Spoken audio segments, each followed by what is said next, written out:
What's going on, everybody? This is Phil, and this is the first episode of the Mile You're In podcast. I want to welcome you guys and definitely thank you for giving me a chance and giving this a listen. I don't know where this is going to go, what's going to happen, but for those of you that know me on social media or over at my website, this is just a new addition to what I'm doing. It's my passion for the sport of running. I love to do it. I love to talk about it. So I just want to continue to be a part of that community that shares experiences and knowledge and whatever I can to help beginners or veterans in any way. Just like I learned from them, I know we can all learn from somebody. So here we are.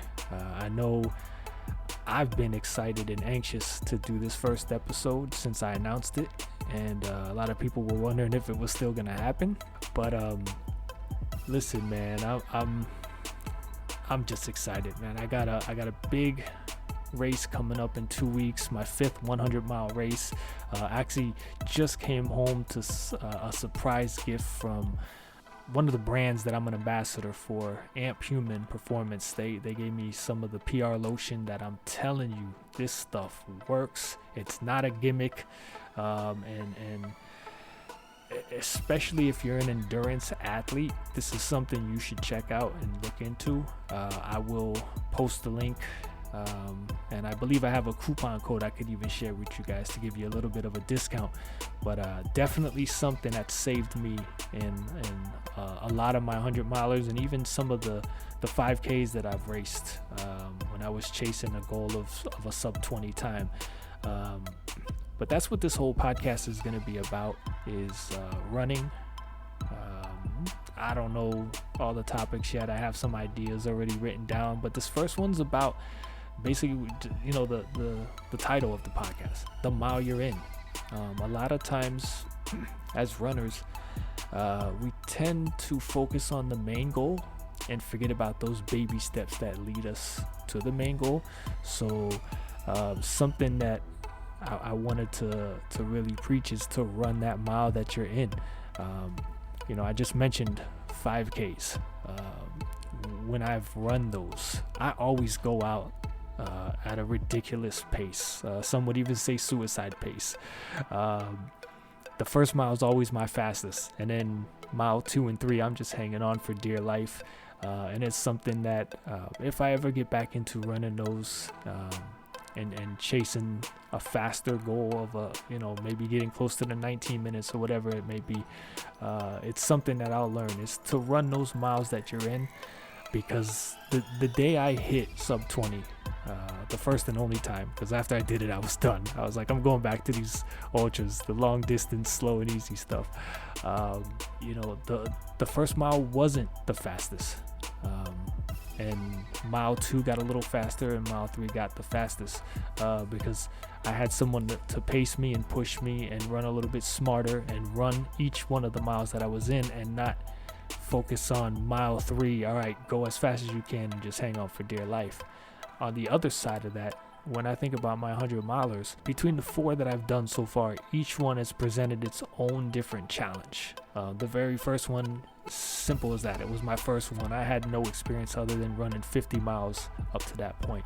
So for me, I knew that once I hit mile 50, it was all new territory.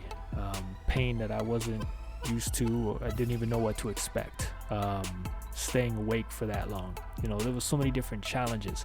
So for me, in order to get through that race, I had to focus on each individual mile once the pain started hurting, because again, the pride, your ego, all that kicks in a lot, unless you're a smart racer. For a while I was in the lead of that race. It wasn't until I got past that I got smarter and started running the mile that I was in, mile after mile, focused on the different aspects of the trail and the race, knowing how to, when to walk, when to run, when to take a break. Unfortunately, I took an 8-hour break. I technically quit, went to the hotel, took a shower, ate breakfast, but thanks to the help of two good friends, I was able to come back. Pretty much walked the rest of the thing. There was a little bit of running, but mostly walking, and I finished. The second one, I remember somewhere in the early 20s of that race. I took my phone because I was ready to quit, and I called my wife and I told her, I don't, this is new. I want to quit already. Like, I didn't even get to the halfway point. I'm ready to quit. I don't remember what she said, what I said, but I was able to convince myself to take it 1 mile at a time, focus on, each interval, and I pushed through. And that race was ridiculous with the weather. We were basically running through a tropical depression. There was lightning, sideways rain into the low 50s, flooding. A lot of people quit, and that ended up somehow being my fastest of the 4 so far. The third one, that was tough. That one there were no loops. I didn't have a crew.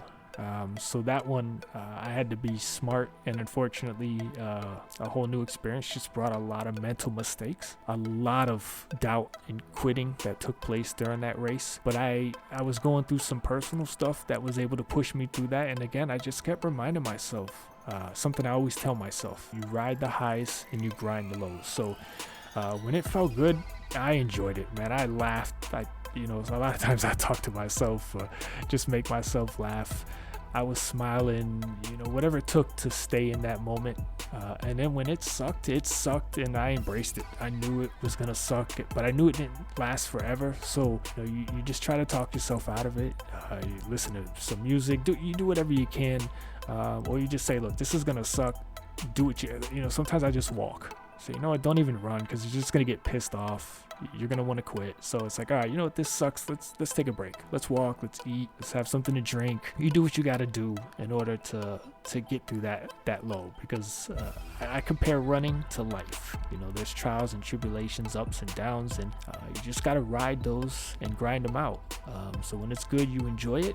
You cherish it, you're grateful for it, and when it sucks, it's not going to last forever. There's going to be better days, there's going to be better miles, and you just grind through it until things change, and you just up and down. It's a roller coaster. That's what running is, whether it's a 5K or it's a 100-miler. That's just how it is. It's very rare that you have a 100% great or sucky run or race. It's just, it is what it is. So then for my 4th 100-miler, I came back to do the first one again. I wanted redemption for that one. It was smarter because now I knew what to expect, and I knew how to prepare and handle myself, but also with the other races combined in, just total knowledge that you learn over time. I ran the race I was in and the miles that I was in. Because that's the one thing I think, for me at least, I don't know about other people, but I tend to look at the end right away. I'll tell myself, oh man, this is going to take me 30 to 32 hours. Man, I got 100 miles to go. And then a couple hours later, it's like, oh man, there's still 28 hours to go. I still got 90 miles to go. Those reminders, that type of negative mentality can just wear you out mentally and start to eat at you physically. I remember my very first 50K, a friend of mine who was a race director as well, he was pacing me through some of it, and I was using that as a way to distract myself during the lows. So he started he's like, dude, just stop looking at your watch, stop doing the math. And I was telling him, look, this right now I need it. I'm going through one of those lows, and it's distracting me from the pain and thinking about other things. So it can work both ways. Everybody has different experiences, but sometimes I'll just go on a simple, I'll go out for an 8-mile training run, and I'm already thinking about that 8th mile. I'm already thinking about taking off the shoes and getting in the pool, what I'm gonna eat, and it's things like that for me personally, I know for other people it might help them, but for me it's just no, I gotta stop. I gotta think, okay, look, let's get to that street. We know that's mile 1.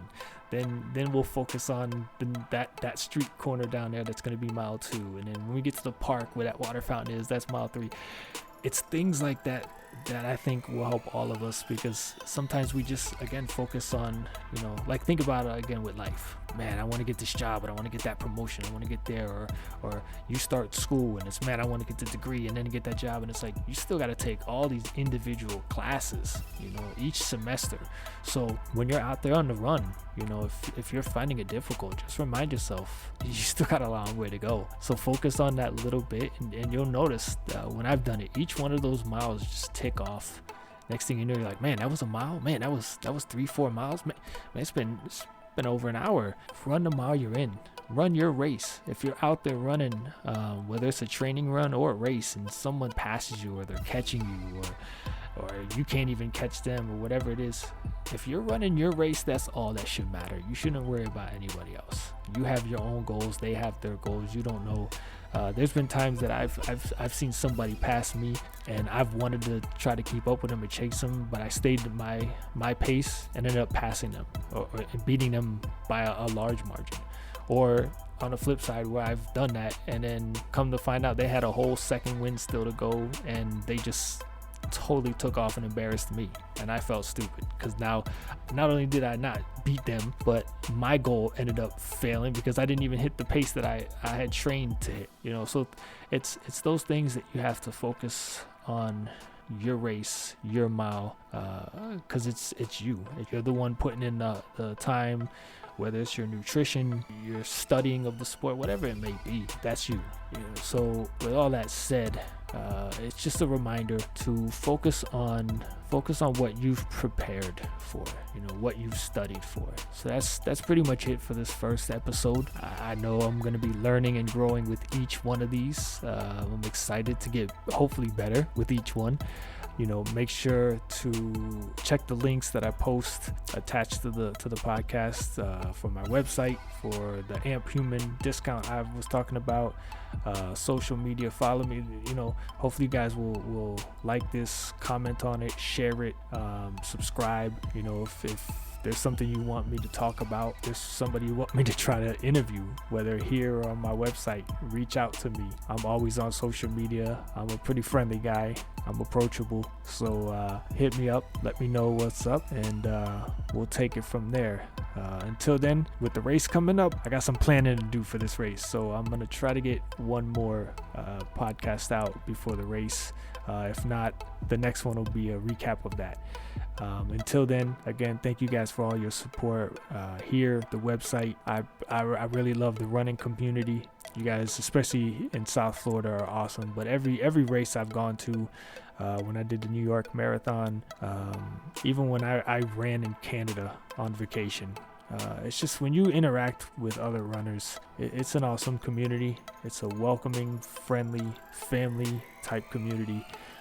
So if you're not connected with the running community, if you're one of those like me that tends to run for the most part solo, try to get to a local run club. Find one in your area. Find someone that you can run with, even if it's a friend or two, because sometimes that too, like that alone, can get you to enjoy running a little bit more. And also pace yourself, because there's a lot of times I'm terrible at pacing myself. I'll run with friends that keep me controlled. They wrote me in, say chill out, slow down, or if it's time to push me, they're like, hey, let's go. So find somebody you can run with. Make the sport fun, enjoy it. Get into some races if you can, even if you're not out there to compete.